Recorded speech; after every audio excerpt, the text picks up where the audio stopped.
Friends, welcome to Bengal food diaries channel. বর্ষার শুরুতেই আমি আপনাদের জন্য নিয়ে চলে এসেছি আমার হাতে সেরা লোটে মাছের পকোড়া রেসিপি। প্রথম থেকে শেষ পর্যন্ত দেখার অনুরোধ রইল। ভালো লাগলে একটা লাইক করবেন, চ্যানেলে নতুন বন্ধু হলে চ্যানেলটিকে সাবস্ক্রাইব করে আমাকে সাপোর্ট করবেন। পকোড়ার জন্য আমার লাগছে একটা বড় সাইজের পেঁয়াজ, যেটা গ্রেট করে তারপর রসটা চিপড়ে বাদ দিয়ে নিয়েছি।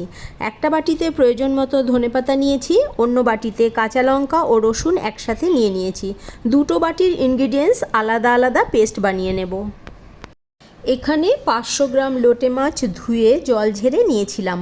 ম্যারিনেট করার জন্য প্রথমে দিয়ে দেবো পাতিলেবুর রস, দিচ্ছি রসুন লঙ্কার পেস্ট, ওই যে পেঁয়াজ রস চিপড়ে রেখেছিলাম সেটা দিয়ে দিলাম, ধনেপাতার পেস্ট দিলাম, তারপর নুন, রেড চিলি পাউডার, হলুদ গুঁড়ো দিয়ে মাখিয়ে 15 মিনিট মতো রেখে দেবো।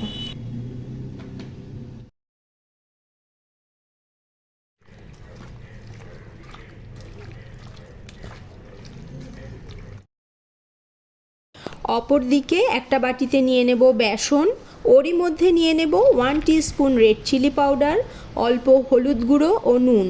অল্প অল্প জল দিয়ে এরকম একটা ব্যাটার বানিয়ে তারপর 10 মিনিট মতন ঢাকা দিয়ে রাখতে হবে। কড়াইয়ে পরিমাণ মতো সাদা তেল দিয়ে ভালোভাবে গরম হলে ফ্লেম মিডিয়ামে রেখে এবার ম্যারিনেট করা একটা করে মাছ নিয়ে ব্যাটারে সুন্দর করে ডিপ করে তারপর গরম তেলে ছাড়তে হবে। এক সাইড যখন হালকা ব্রাউন হবে তখনই উল্টে দিতে হবে। আমি 3-4টে করে পকোড়া এক ব্যাচে ভেজে তুলেছি।